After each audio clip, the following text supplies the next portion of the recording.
Good afternoon and namaste.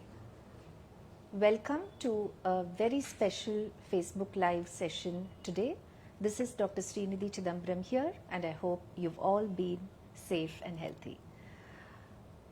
You know, throughout the year we have a whole lot of special days that we celebrate, starting from our birthdays, and then we have festivals, and then you have the Valentine's Day, Friendship Day, the list goes on and on. But today is a day which is as important, if not more than any of them. It's World Health Day. A day when you reflect on your health and resolve to do what you can to be the best version of yourself. But you might ask me, is one day or thinking about your health on just one day enough to be healthy? Certainly not.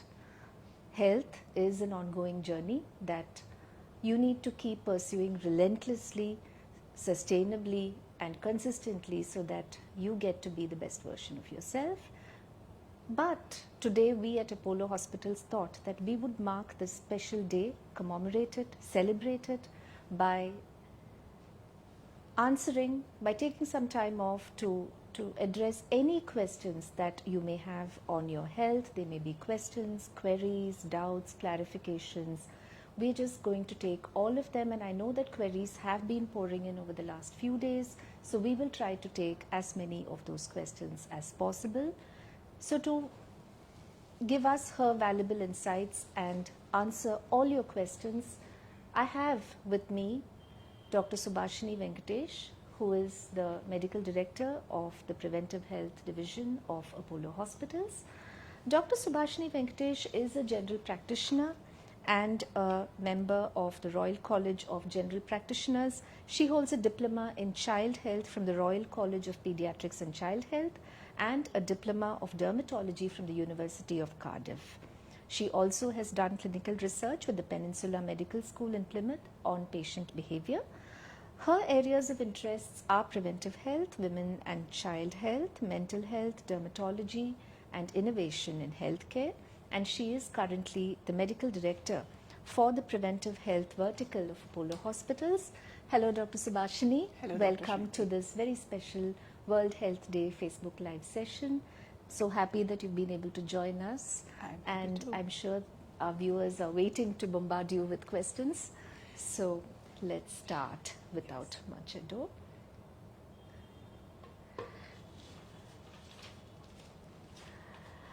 So the first question is about preventive healthcare itself. So what is preventive healthcare?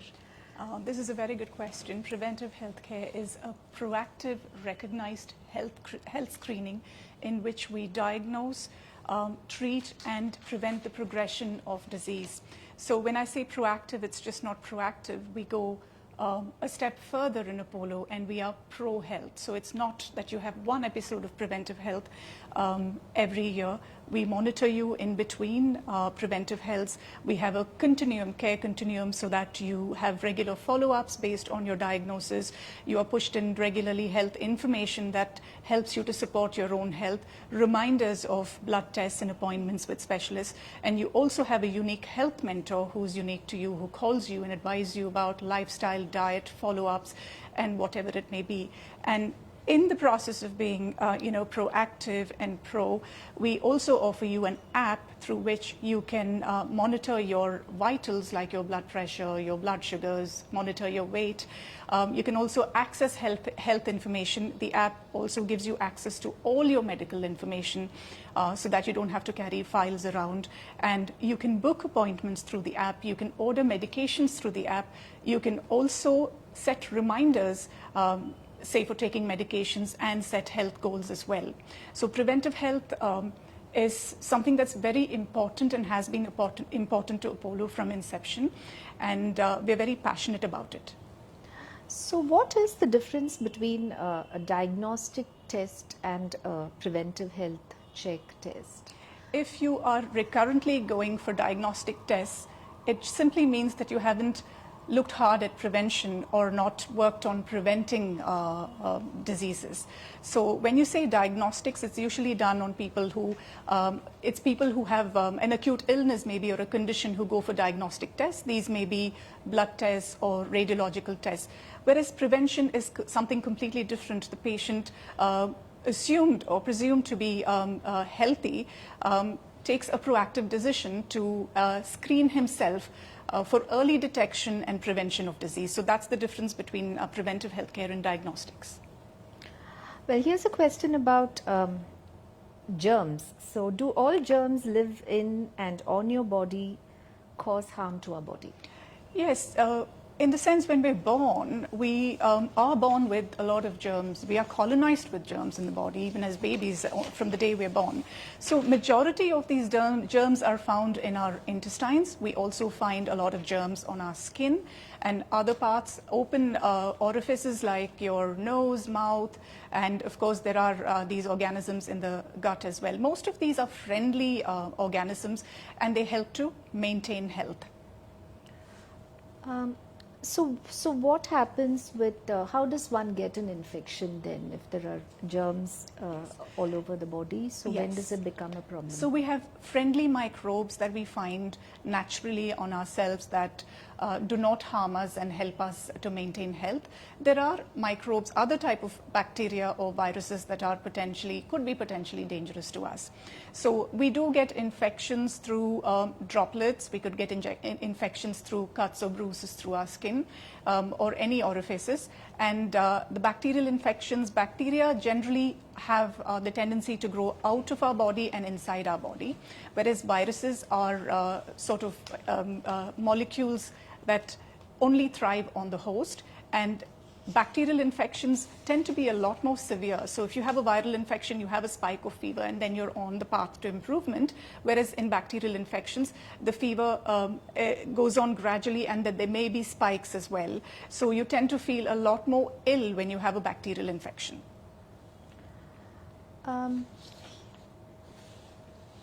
So what is a healthy lifestyle? So how does lifestyle influence our health? Lifestyle means lifestyle means something different to each one of us. But a healthy lifestyle is keeping the optimum weight, exercising adequately, sleeping at least 8 hours a day. So if you're older, maybe 6 hours a day, and waking up fresh, and keeping the mind happy. So mind health is very important in a healthy lifestyle. The mind and body go together, and if your mind isn't happy, the body necessarily doesn't necessarily have to be healthy. So they go hand in hand. Okay, so here are some more questions. What are the most common neurological disorders in India? In India, the most common neurological disorder is a stroke, followed by epilepsy, and then migraines. There are numerous people who suffer from migraines. It could be stress-related. There are a lot of trigger factors for migraines. And stroke, of course, there's so much of information that we have on stroke and how to react when somebody has a stroke. And in children, what we see is the neurological disorders that are more common are cerebral palsy and encephalitis. So we were talking about lifestyle. So here's another question about what are the most important lifestyle changes that somebody should make in order to live healthy? I suppose it means a lot of exercise or yes, diet. Of course. Or yes, of course. Sensible eating. So I'd always like to say if there is one magic diet that does wonders to a person, then everybody would follow it and everybody would be slim in a size 6 or a size 8. So diets are unique as well depending on the geography, where you're from, and what you eat.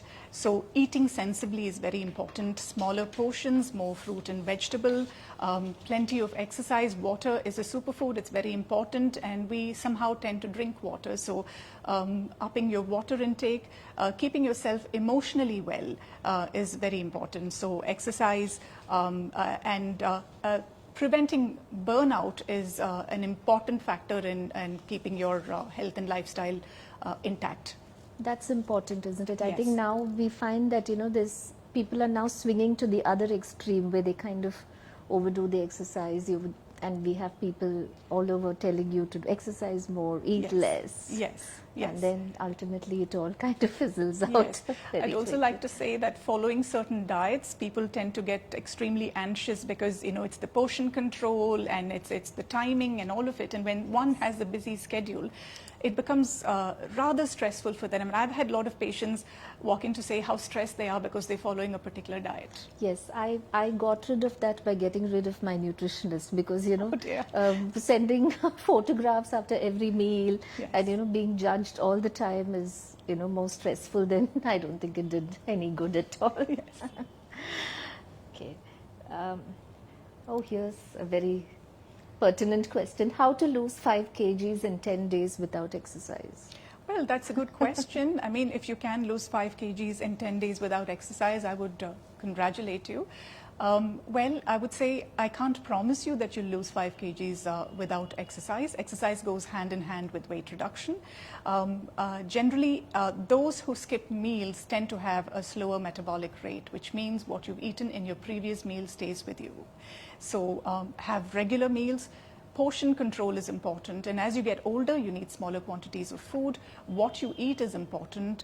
Cut out red meat, cut out fats in your diet, and timing of your meals is really important. If you try to have your night meal before 7 p.m., that will make a big difference, and without exercise, you will be able to see that you will be losing some amount of weight, and also avoiding snacks and sugar. You know, we were not born eating sugar or using sugar in our food. It's just a habit. It's as much as an addiction as you would say to alcohol or cigarettes. Absolutely. So if you are able to cut out sugars, that will make a difference, and it'll be interesting to know how many kilos you've lost in these 10 days. Please try this out and let us know. Sure. What is the best treatment for hydrocele? Well, if you have a hydrocele, you must see a surgeon regarding that, or a urologist. And it also depends on the hydrocele, the size of the hydrocele and the symptoms. And of course, surgical treatments are the best for hydrocele. So please see a surgeon regarding your hydrocele. Are all preventive diagnostic tests and checks done on an empty stomach? Not all tests need to be done on an empty stomach. There are certain tests that definitely need to be done on fasting, which is your fasting blood sugar, some of the thyroid tests and some of the hormone tests, and of course the triglycerides, which is part of the lipids. So all other tests generally done, most of the other tests generally done during a health check can be done post-meal. What are antibiotics and what is antibiotic resistance? That's a very good Yes, question. I think so. In our country, when especially people, we all pop antibiotics like candy. Yes, of course, yes. So antibiotics are medicines that either kill the germs or stop them from growing or replicating. So what is antibiotic resistance is when the germs are able to defeat this medicine that has been prescribed to destroy them. And how does this happen? So many a times I have a patient walking in to my consulting room for a simple viral infection or a simple infection that needs a topical antibiotic maybe, but they would insist on an antibiotic. So ours is a country in which, you know, there is probably an overuse of antibiotics. So when we've used various antibiotics for various conditions, when we needn't have had to use it, then we develop a resistance to antibiotics. So one day when you do have a bacteria that needs attention, you will be running out of options because you would have used all those antibiotics, and then that's when people develop sepsis or serious infections, end up in hospital needing IV antibiotics and further treatment. So it is good to, I always say to my patients, if you have a viral infection and if you take antibiotics, you get better in 7 days, and if you don't, you get better in a week. So please do not ask your doctor to prescribe antibiotics. Yes. Your doctor knows what's best for you. Absolutely. Okay. What is the treatment of fissure and constipation? Yes. Fissure generally is caused by constipation. Constipation comes about due to various reasons. One, sometimes it can be familial. It's just, your gut may be just slow. It may be due to thyroid disease. So thyroid disease causes constipation, and if you are chronically constipated, please get your thyroid done.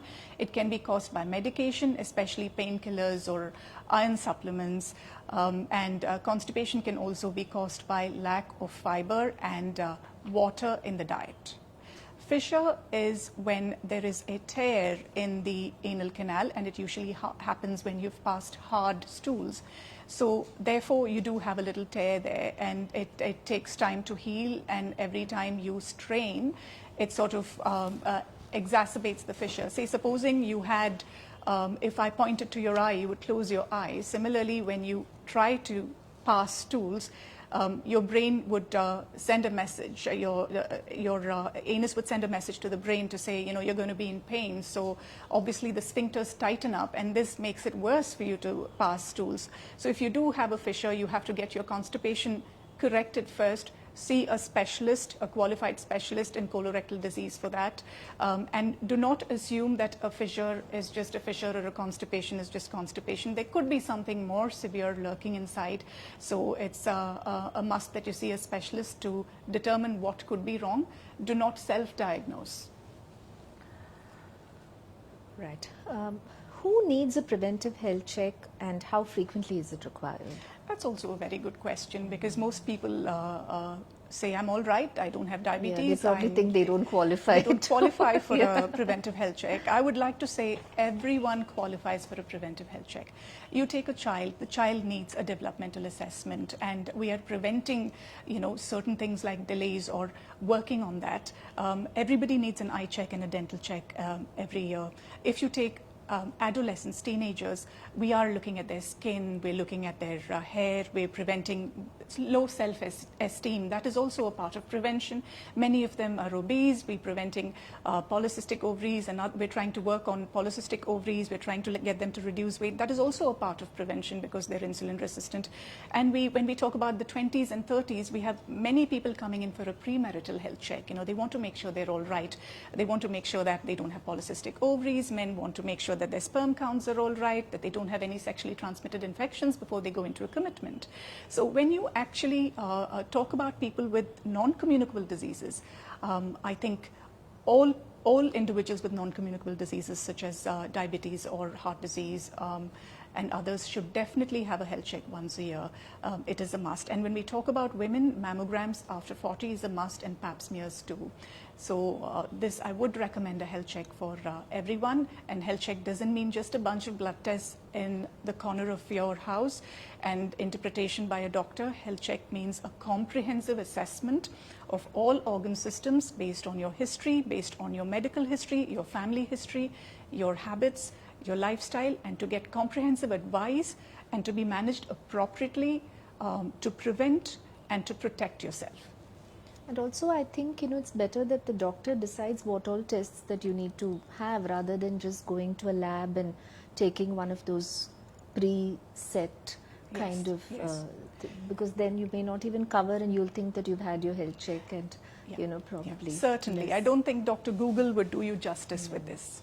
Certainly not. How does family medical history impact health? Family medical history is very important. It's a very, very important part of health assessment, and it can affect you in three ways. It can affect you physically because you do inherit diseases such as diabetes, heart disease, asthma, Alzheimer's, and mostly some cancers as well, like colonic cancers or ovarian cancers. It also affects certain habits which include drug addiction and alcoholism, and not many people know that these are genetic. They run in the family. Yes, they run in the family. So if you do have a family history of drug addiction, you'd rather be aware of your habits and work on them. Yes. Yes. And what about genetic testing? Is that also a part of a preventive check program, or is it like who needs to do it? Yes. Genetic testing is a part of a preventive health program. You can have it done as a part of a preventive health program. If you're particularly worried about your risk of particular diseases, then you can have yourself tested, you can have your genes tested for that particular disease. There are people who want a comprehensive assessment of all conditions. They go ahead and have that. There is a little bit of anxiety with genetic testing because it gives you a probability and then you're wondering whether you'll get the disease or not. And if you test positive for if you test positive in your genetic screen, it doesn't mean that you may get that particular cancer or a disease. It's only a warning sign. So it all goes back to lifestyle and you know, a diet and a better living really. Absolutely.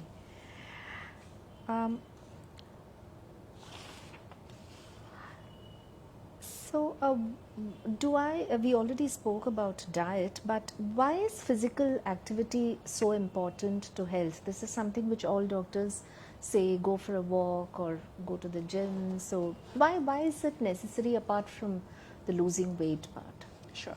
Physical activity is important. One, it works on your mind health. You know, if you talk to people who exercise, they feel very good about themselves. It sets a routine for them. Secondly, it improves your muscle strength and it improves your flexibility. It also reduces your calories, it gets your heart ticking, it reduces your blood pressure. So there are several benefits. When you walk, you lose weight, so therefore, you know, your diabetes will improve. There are a lot of conditions that are helped by exercise. What are the top 10 warning symptoms of ill health? Well, that's a good question. There are quite a few, and top 10, you may want to count if I've finished with all 10. Yes. I will. So one is signs of ill health is weight loss, weight gain, altered bowel habits or alternating bowel habits. So you could have constipation, you could have diarrhea, you could have a mix of both. Poor skin, so recurrent skin infections, recurrent respiratory tract infections, poor sleep, gastritis due to poor diet, dental infections, ear infections, all of these could denote poor health in general. Poor health in general. And conversely, the top 5 signs that your cardiovascular or your general fitness is good. Yes, so your general fitness is good if you can actively exercise without having any exacerbations of your breathing. That is one thing. And if your general fitness is good if you've maintained your non-communicable diseases like diabetes or hypertension. Your general fitness is good if you are able to sleep well and work effectively because who you are transpires in your workplace. Yes. What is high blood pressure curable, as in can it be reduced? It can be controlled. So there are easy ways of controlling your blood pressure. One, please adapt a low salt diet, exercise regularly, make sure that your weight is optimum, work on your sugars as well. If you're diabetic, try to control your sugars, work on your cholesterol. Stress is a very, very important factor in blood pressure. Your blood pressures go up if you're extremely stressed. So work out, reduce your stress levels. These are the things that you can do to reduce your blood pressure. If you are hypertensive, if you do have high blood pressure, make sure that you take your medication regularly. Okay, we have a question, another one here. I'm 28 years old. I'm diabetic for the last 3 years. My HbA1c is 6.7 now. I'm taking D-Gludec Tresiba 8 units. Fasting is 110 to 130 and postprandial is 170 to 180. My height is 5'2", weight is 49. I want to gain weight. How can I gain weight and let my muscles grow? That's a very good question. Let me congratulate you on your control of sugar and your optimum weight, and of course the fact that it looks like you're type 1 diabetic. So improving your muscle mass is probably taking more protein, working out. These are two things that can improve your muscle mass. And if you do not control your diabetes, especially if you're a type 1 diabetic, and if you are your control is very poor, then you are prone to lose muscle mass. So control is very important. What's the difference between a heart attack and a cardiac arrest? Yes. So this is something that most people are confused about. A heart Yeah. attack is when there is a block to any of your blood vessels that supply the heart, and this causes a part of your heart to become inactive or non-functional, not the entire heart. Whereas a cardiac arrest is when there is a sudden malfunction of your heart and it stops functioning, or it just stops abruptly, unfortunately. Also, another thing that people get confused is the heart attack versus a heartburn, so or some kind of a stress-related chest pain and things like that. So, how do you really identify what is what? I think this is one of the most important questions today, because people are not able to identify chest pains, and there is a lot of anxiety over a simple chest pain, and sometimes there's no anxiety at all over Over a major heart attack. Yes. So this is a very important question. So generally you do have a central chest pain with heart attacks, and it is stabbing in nature. It lasts for about 15 to 20 minutes. It could radiate up to your jaw or to your upper arm. You could feel a little dizzy with it. You could sometimes have nausea with it. You could feel very faint and sweat profusely. So this is what happens when you have a heart attack, or when you think you have a heart attack. Now, if you talk about a dyspepsia or pain due to gastritis, you would have gastric symptoms for a long time, or you may have had something that would have exacerbated this symptom. It's usually like a heartburn, and it lasts for a few minutes and goes away. However, it's very difficult to separate differentiate the two symptoms. So I would suggest that if you are diabetic and if you have a chest pain, you must take yourself to emergency, because diabetics are prone to silent heart attacks. If you're diabetic, you may not even have a chest pain. You may just have profuse sweating, and feel lightheaded, and that is enough to tell you that there may be something wrong with your heart. Right. So talking about going to the emergency, what are the top 5, or what are the important symptoms which somebody has and they must go to the emergency? So we just spoke about chest pain. Yeah, so chest pain is one symptom. Stroke. So when I say stroke, I say remember the word fast. So look at the face. If there is any drooping of the face, the eyes or the mouth, then they're probably having a stroke. Look at the arms, ask them to put their arms up, and if one arm is weaker than the other or falling, then you know that this is a symptom of a stroke. And also talk to them and ask for them to reply, and if their speech is slurred, this is definitely a symptom of stroke, and you have to take them to emergency. Anybody with altered consciousness should be taken to emergency. Anybody with sudden onset of breathing difficulty, and anybody who's been in a trauma, which could be minor or major. It could be even a dog bite or a little puncture injury. Please do not assume that you can manage it at home, because these injuries can be detrimental. I've known people who've had a fall or hit their head against a hard object and then turned up in emergency after 3 days with internal bleeding into their brain. So don't take injuries for granted. Please present yourself in the emergency.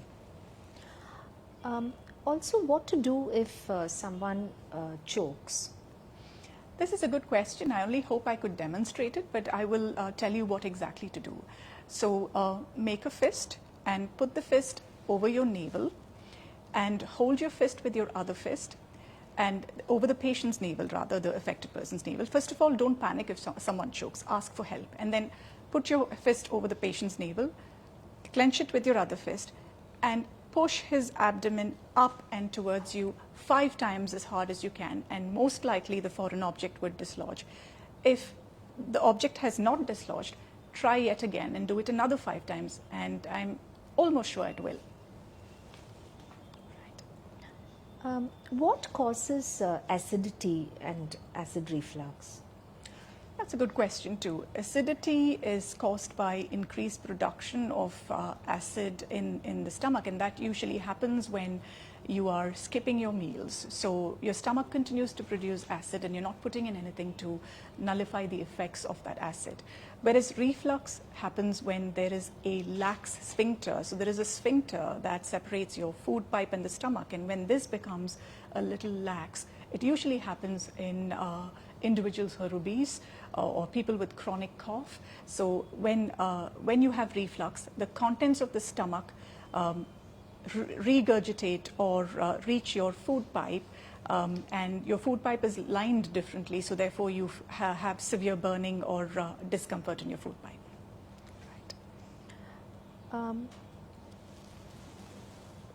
What is the best treatment for asthma? Well, the best treatment of asthma is bronchodilators. If you do have exercise-induced asthma, you can try to prevent it by moderating that. If you have allergy-induced asthma, you can try your best to avoid those allergens.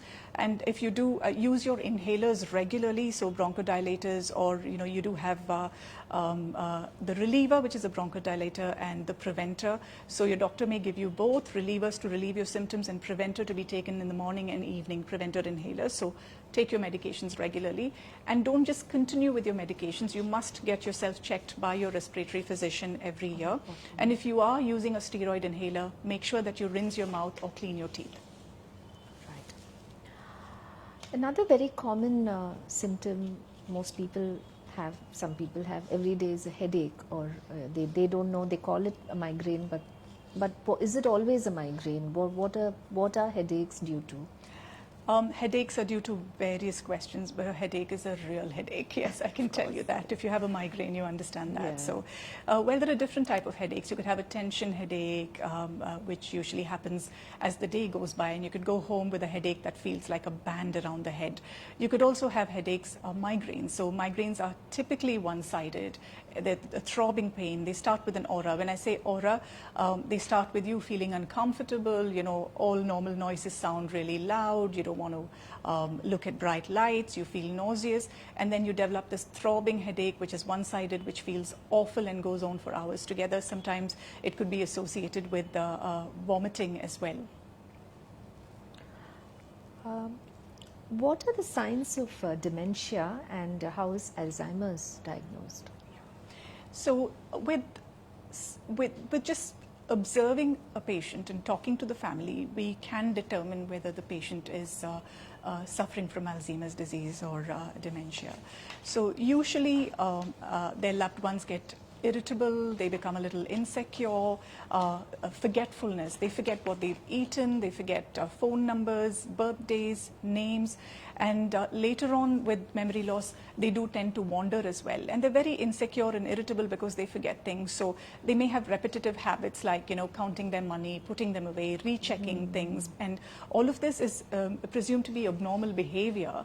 But if somebody is behaving has a personality change or is behaving very abnormally all of a sudden, please go back and think and start observing to see if there could be an element of memory loss there. Before we go on to what I would call a kind of a quick round, which would round off this session, just two more questions. One is about mental health, because it's one of the most underdiagnosed, or people normally, especially in our country, there's a lot of stigma around it. But what do you think are the important signs that somebody who may be depressed, and how does the family or how does that person recognize that there may be a problem? Sure. So 1 in 5 individuals is actually depressed at any one point in their lives, and that is an amazing statistic. And usually depression, the usual symptoms of depression are low mood, low self-worth, lack of concentration, slacking in work, early morning waking and not being able to go back to bed. And of course, some usually have suicidal ideation. So if you have a loved one, or if you're depressed yourself and have suicidal thoughts, you must get help immediately. Now in India, we have a robust family system, which is now disappearing. So we have a robust family system in which we take care of our loved ones. So there are a lot of people who have mind health problems who are taken care of at home. So it's not obvious to others. So in a way, we're fortunate, but I think we should be more open to recognizing problems with mind health.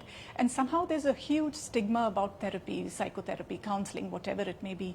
How medicine is to the body, counseling is to the mind. And I think people should just remove that taboo and treat themselves if they are depressed or they need mental health help.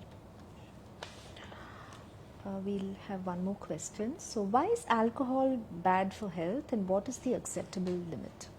I wonder who asked this question, because he would rather have the answer for this question as well. See, what we generally say is about 21 units for men and 14 units for women, but I would say 14 units for both genders is just as what you can have and what is okay for you to have.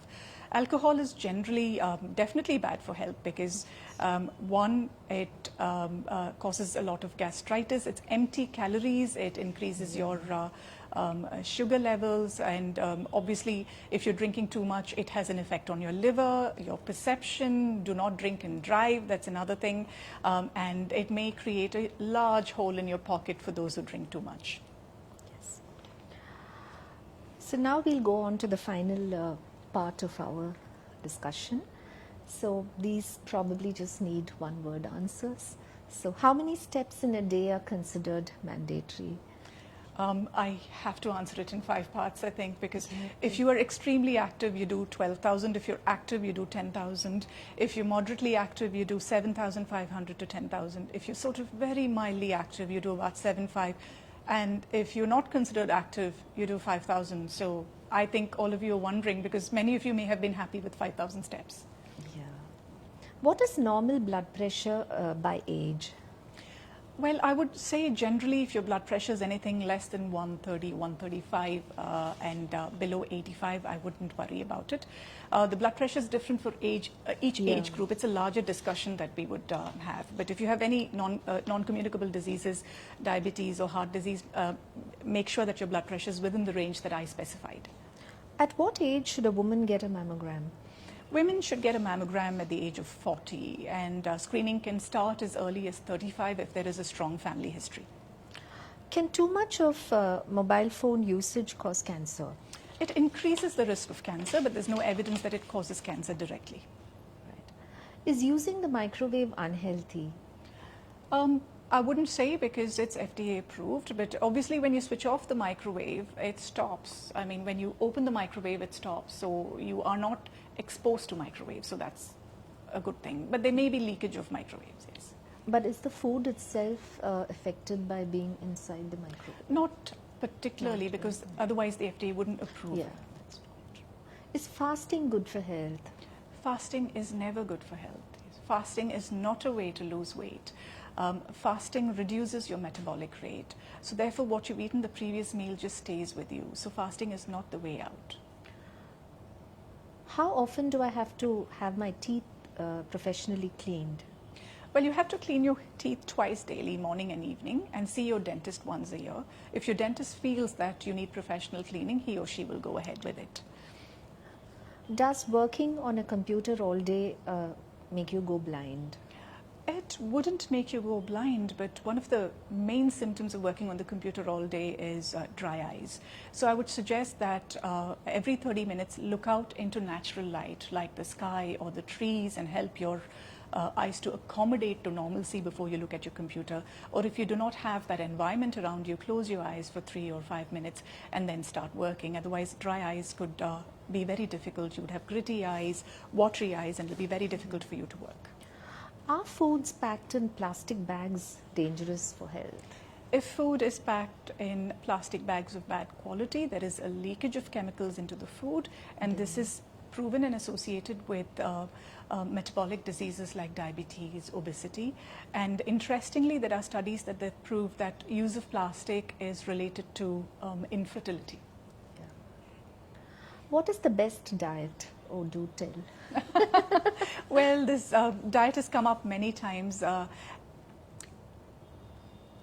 The best diet would be what suits each individual. As I said, it depends on your geography, which country you're from, and all of that. So I would suggest the best diets are, a lot of green vegetables, superfoods, lots of berries, 5 portions of fruit and veg every day, reduce your carbohydrate intake, have an early and light night meal, eat well at breakfast. So I think that completes our session. Is there anything else that you would like to tell our viewers? Well, I would like to talk about stress maybe. Oh yes, Yeah, of so course. stress is something that, with COVID and with work and everybody returning to work and children returning to school, I know the amount of Yes, stress that absolutely. women must have had at home, having children around all the time, husbands around all the time. So yes, stress.